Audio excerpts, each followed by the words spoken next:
Hola, yo soy Miguel. Yo quería hablar de este libro de Edgar Allan Poe que se llama Historias grotescas y serias, en la traducción de un tal Charles Baudelaire. Edgar Allan Poe, según nos dicen en la cronología de esta edición, que es de Garnier Flammarion, nació en 1809 en Boston y se murió en 1849, borracho como un buen bohemio, en la ciudad de Baltimore. Um, yo no sabía que sus dos apellidos provienen de dos familias diferentes. Edgar Allan Poe nació primero de la familia Poe, del matrimonio de David Poe y de la señora Eliza Hopkins, quien murió bastante joven. Debido a, debido a esto, pues él tuvo que ser adoptado por otra familia, la familia Poe, quien lo pues llevó por toda Europa, principalmente por Gran Bretaña, donde aprendió latín, francés, incluso español. Bueno, en esta edición, como decía, que es de la traducción de Baudelaire, hay una introducción hecha por un profesor de la Sorbona que se llama Roger Asselineau, y él empieza su introducción haciendo un paralelismo entre Poe y Baudelaire y tratando de explicar la fascinación que siente Baudelaire por Edgar Allan Poe. Y pues es bastante comprensible, dado que, como decía, es un bohemio, como el mismo Baudelaire. Y bueno, es muy interesante porque en la primera de estas historias, grotescas y serias, que se llama El misterio de Marie Roget, lo que hace Baudelaire no solo es traducir, sino da como um, equivalencias o hace equivalencias entre los lugares de Nueva York y los lugares de París. O sea, en lugar de decir el Hudson, por ejemplo, dice el Sena. Y en lugar de decir, no sé, el nombre de ciertos periódicos, los cambia. Como por ejemplo, The New York Mercury se convierte en el hebdomodario, el hebdomodea. O, no sé, el New York Brother Jonathan se convierte en L'Etoile. Y bueno, igual en la introducción, pues se habla de pues la contradictoria o ambigua recepción de la obra de Poe por parte de las figuras literarias de su época, como Henry James, quien cree que tomar en serio a Edgar Allan Poe para él sería no ser serio. Y para Hemingway dice, sus cuentos son hábiles, maravillosamente construidos, pero están muertos. En cambio, para los poetas, como Yeats, lo proclamaba como el gran poeta lírico, y para Mallarmé fue uno de sus más grandes um, maestros en lo que respecta a el monumento de un soneto, mientras que Valéry dice que fue en este siglo literario problemático o turbulento el rayo mismo de la confusión y la tormenta poética, y de quien el análisis se completa o se acaba a veces como el de Leonardo, es decir, en Sonrisas Misteriosas, y que ha establecido claramente sobre la psicología, sobre la probabilidad de los efectos, el ataque de su lector. Y bueno, esta es la continuación de este otro libro, que son las historias extraordinarias. De hecho, la primera de estas historias es tal cual como un relevo de algo que, pues en teoría ocurrió, que es un asesinato de Marie Roget, como decía, pero pues la historia versa más sobre las posibilidades. Y de hecho, el mismo Edgar Allan Poe inventa un proto Sherlock Holmes que se llama Dupin o Dupin. Y bueno, eso es uno de los polos de como su poética, digamos, que según la introducción, pues estaría por un lado entre el ideal con I mayúscula y lo real, es decir, entre lo poético y, o digamos, lo incluso romántico y lo analítico. Y bueno, ya leyendo otras de las historias, como la de Eleonora o El ángel de lo bizarro, el sistema de Gudrón y del señor Pluma, así como la que más me fascinó, que es el dominio de Arheim, que es como una suerte de Arcadia, pues me dieron un buen de ganas de volver a leer a este otro romántico, que es William Blake, que bueno, pues sí fue contemporáneo de Poe, al menos por un cierto tiempo, aunque bueno, Poe era muy joven, además de que pues según nos dicen en la cronología era súper prolífico, aunque pues siempre, o sea, entre, entre el cielo y el infierno, ¿no? Porque pues sí tenía una visión de la belleza muy, muy alta, muy, muy luminosa, pero también va a lugares muy, muy oscuros de pues su psique. Y bueno, también está ahí, como diría Troy McClure, ¿no? Dulce, el alcohol es como dulce alivio, suave tormento. Y pues sí, ahí como en esa historia del ángel de lo bizarro, se ve uh, como el alcohol pues sí era un demonio para él. Y bueno, al leer como esa convergencia que supone la traducción de Baudelaire, me dieron un buen de ganas de leer esta otra cosa. Ya llegaré a él, me faltan unas cientos o miles de lecturas, digo, de páginas de lecturas que pues tengo que hacer antes de leer esta crítica de arte y crítica musical, pero ya le tengo un espacio asegurado en el futuro, en mis futuras lecturas, porque sí me da muchas ganas. Este libro está compuesto por 6 historias, o sí, 7. La primera, como decía, es la continuación de la que viene en las historias extraordinarias. La segunda es Eleonora, que es cortita y que es más sobre como pues esa figura femenina que también forma parte de la poética de Poe y que pues bueno tiene cierta inspiración en pues su vida misma, puesto que bueno aquí nos cuentan que él se casó con la hija de su tía, es decir, con su prima, que tenía como 14 años, algo así, lo que sin duda deja de manifiesto que pues eran otros tiempos y que pues sí tenía como una idea de la pureza y de la belleza muy, muy celestial, incluso como pues romántica, sí. Y bueno, después, como decía, está el texto de El ángel de lo bizarro, que se trata de pues una aparición así, como en la misma línea de El Cuervo, que pues empieza a atormentar así un a joven cualquiera y lo obliga cada vez que se le aparece a beber un brebaje que se llama um, Kisher Basa o algo así, que sería pues una suerte de agua bendita y que pues hace que su realidad empiece a desquiciarse, es decir, a salir de sus goznes. Y bueno, en otra de las historias que también a mí me gustó bastante fue la siguiente, la del sistema del doctor Gudrón y del profesor Pluma, porque pues se trata de como un psiquiátrico en el que inventan un sistema que se llama primero de como la dulzura o la docilidad, algo así, en el que tienen prohibido como llamarle locos a los pacientes y en el que pues les dan cierta libertad, pero después eso ya no funciona y es entonces que este tal Gudrón y su asistente, el profesor Pluma, inventan otro sistema, pero hay un momento en el que pues Poe empieza a jugar con las perspectivas, dado que todo lo que le cuentan acerca de ese lugar pues está basado en la experiencia de uno de los que pues lo frecuenta, que no se sabe si es un paciente o un enfermero, ¿no?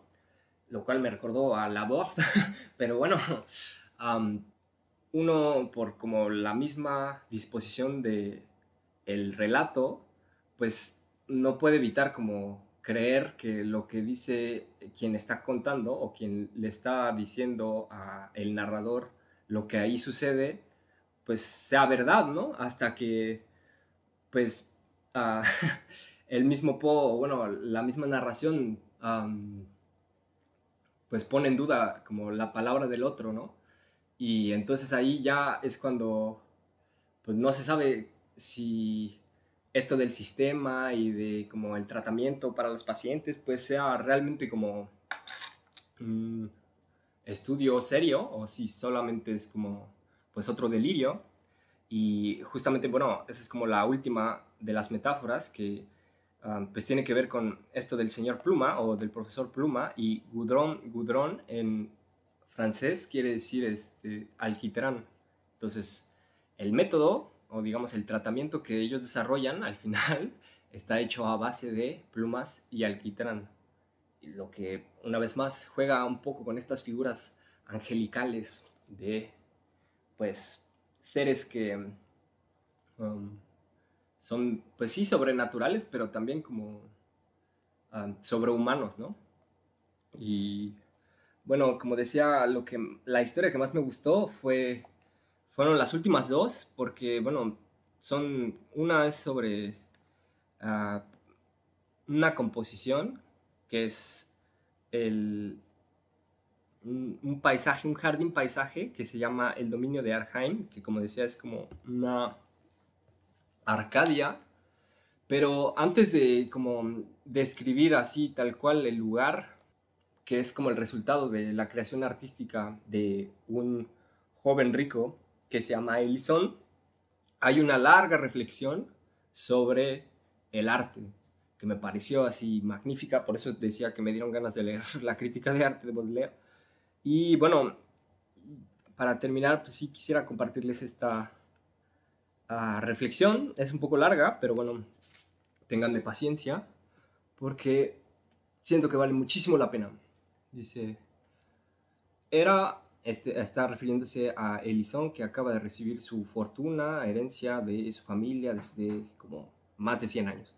Pero bueno, dice, era un poeta en el sentido más noble y más amplio. Comprendía, por cierto, el verdadero carácter, la meta augusta, la necesidad suprema y la dignidad del sentimiento poético. Su instinto le decía que la más perfecta, si no es que la única satisfacción propia de ese sentimiento consistía en la creación de formas nuevas de belleza. Dice, algunas particularidades, sea en su educación primera, sea en la naturaleza de su inteligencia, le habían dado a sus especulaciones éticas un matiz de aquello que se llama materialismo. Y fue quizás este giro de espíritu que lo condujo a creer que el campo más ventajoso, si no es que el único legítimo para el ejercicio de la facultad poética, consiste en la creación de nuevos modos de belleza puramente física. Eso fue lo que causó que no se convirtiese ni en músico ni en poeta sin... empleamos este último término en la acepción más prosaica. Quizás también había, había dejado de lado el devenir o el convertirse en lo uno o en lo otro simplemente como consecuencia de su idea favorita, a saber que es en el menosprecio de la ambición que se debe encontrar uno de los principios esenciales de la felicidad sobre la tierra. Es verdaderamente imposible concebir que si un genio de un orden elevado deba ser necesariamente ambicioso, hay una especie de genio más elevado todavía está por encima de lo que se llama ambición. Y así no podemos suponer que existan efectivamente genios más grandes que Milton, quienes se hayan quedado voluntariamente mudos e ingloriosos.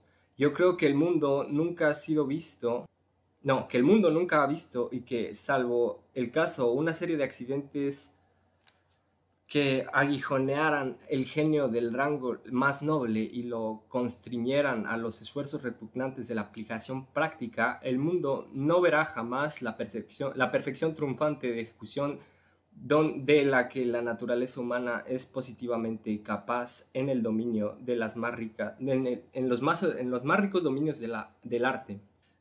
Ellison no se convirtió entonces ni en poeta ni en músico, aunque jamás hubo otro hombre más profundamente enamorado de la música y de la poesía.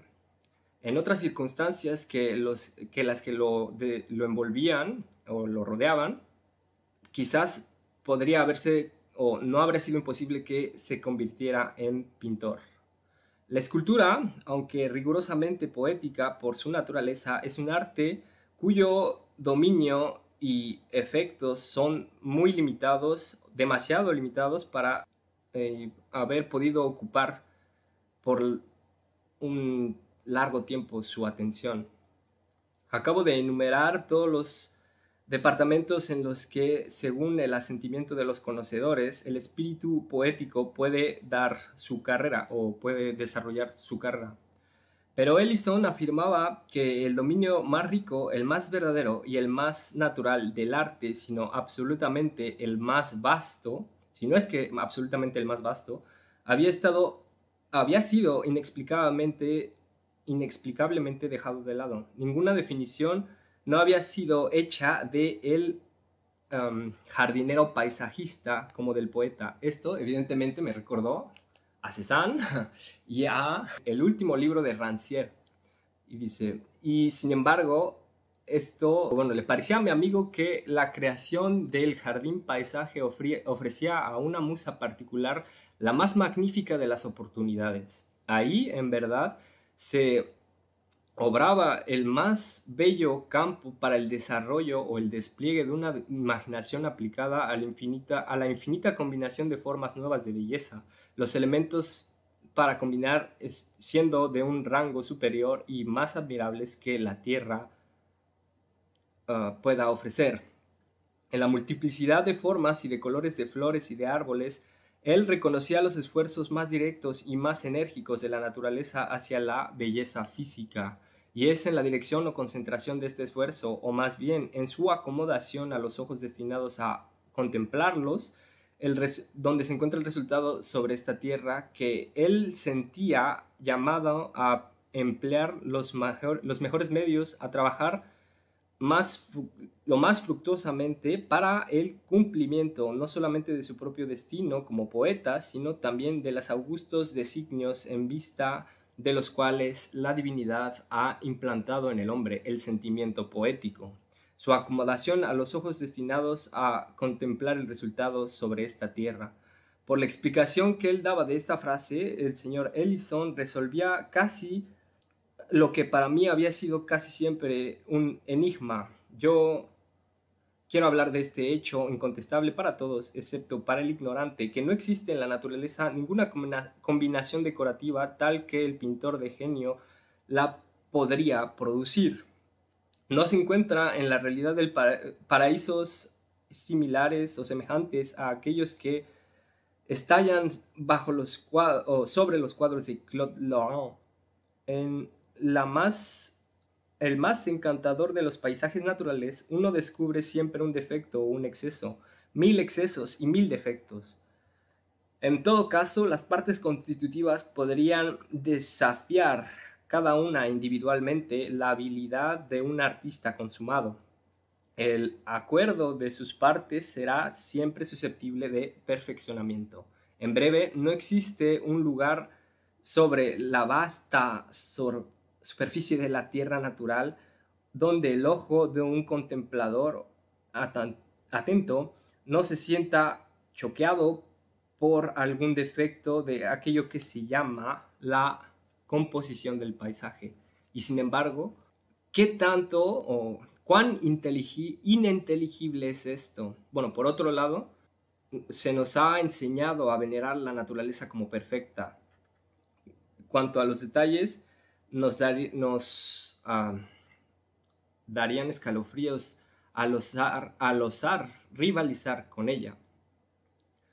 ¿Quién tendrá la presunción de imitar los colores del tulipán o de perfeccionar las proporciones del lis del valle? La crítica que dice a propósito de la escultura o de la pintura que la naturaleza debe ser ennoblecida o idealizada está en un error.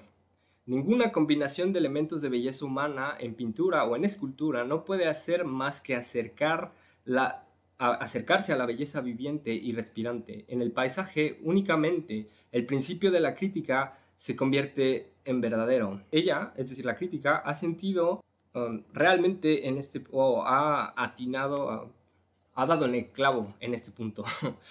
Y es el espíritu turbado de generalización que la ha empujado a concluir que el paisaje es o era verdadero en todos los dominios del arte.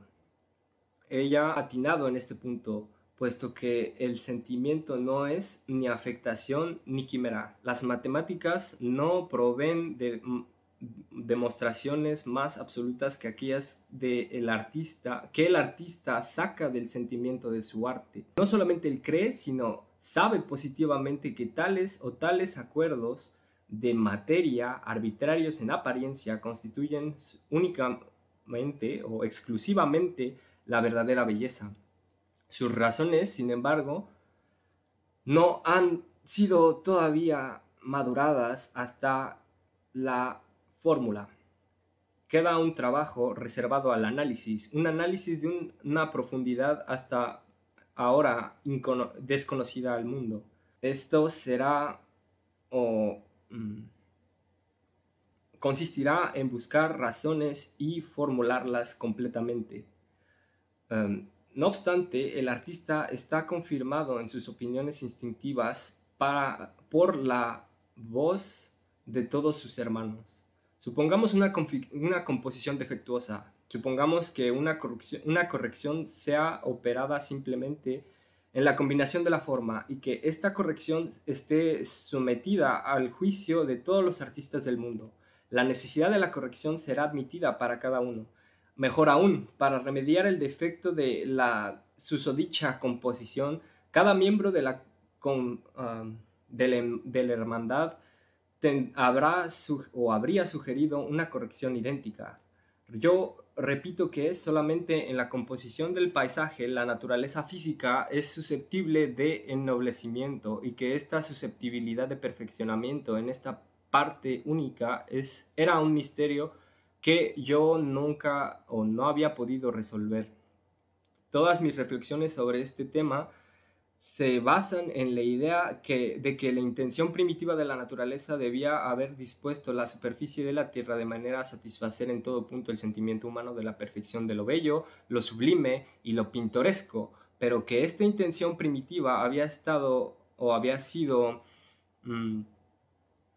distorsionada por las perturbaciones geológicas conocidas, perturbaciones que habían sido resentidas por las formas y los colores en la corrección y en la mezcla de las cuales se agita el alma del arte. Pero la fuerza de esta idea se encontraba tan debilitada por la necesidad consecuente de considerar estas perturbaciones como anormales y destituidas de toda especie de meta. Fue Ellison quien me sugirió que ellas eran pronósticos de muerte. Él explicaba la cosa así. Admitamos que la inmortalidad terrestre del hombre haya tenido la intención primera. Nosotros concebimos desde entonces un arrangement, como un arrangement, bueno, sí, acuerdo, primitivo de la superficie de la Tierra apropiado a este estado feliz del hombre, estado que no ha podido ser realizado, pero que ha sido preconcebido. Las perturbaciones no han sido más que preparativos para su condición mortal, concebida posteriormente. Ahora bien, agregaba mi amigo, esto que observamos como un ennoblecimiento del paisaje puede ser más bien un ennoblecimiento real, pero solamente desde el punto de vista moral o humano. Toda alteración del decoro o de la decoración natural produciría entonces quizás un defecto en el cuadro, si nosotros suponemos el cuadro visto en perspectiva, en masa, desde algún punto de vista alejado de la superficie de la Tierra, aunque no más allá de los límites de su atmósfera. Comprendemos fácilmente que el perfeccionamiento de un detalle examinado de cerca podría al mismo tiempo consentir un efecto general, un efecto asible a una gran distancia, y puede que exista una clase de seres perteneciente a otrora o en otro momento, en otra época, a la humanidad, invisibles ahora para ella, a ojos, a cuyos ojos en la región lejana nuestro desorden aparezca como un orden, nuestro no pintoresco como pintoresco. En una palabra, los ángeles terrestres, dotados de un sentimiento de belleza refinado para la muerte y para las miradas, y para cuyas miradas más especialmente que para las nuestras, Dios haya quizás querido desplegar los inmensos jardines paisaje de los hemisferios. Y bueno, es este tipo de reflexiones el que más me ha gustado de este libro. Y bueno, también como el sentimiento tormentoso que, pues, del que también es capaz la prosa de Edgar Allan Poe. Y pues nada, eso era todo lo que quería compartirles hoy. Espero que les haya gustado y pues si les gustó, pues denle like a este video. Igual pueden suscribirse a mi canal, pueden dejarme comentarios, pueden compartir mis videos, pueden seguirme por Instagram. Nos vemos pronto.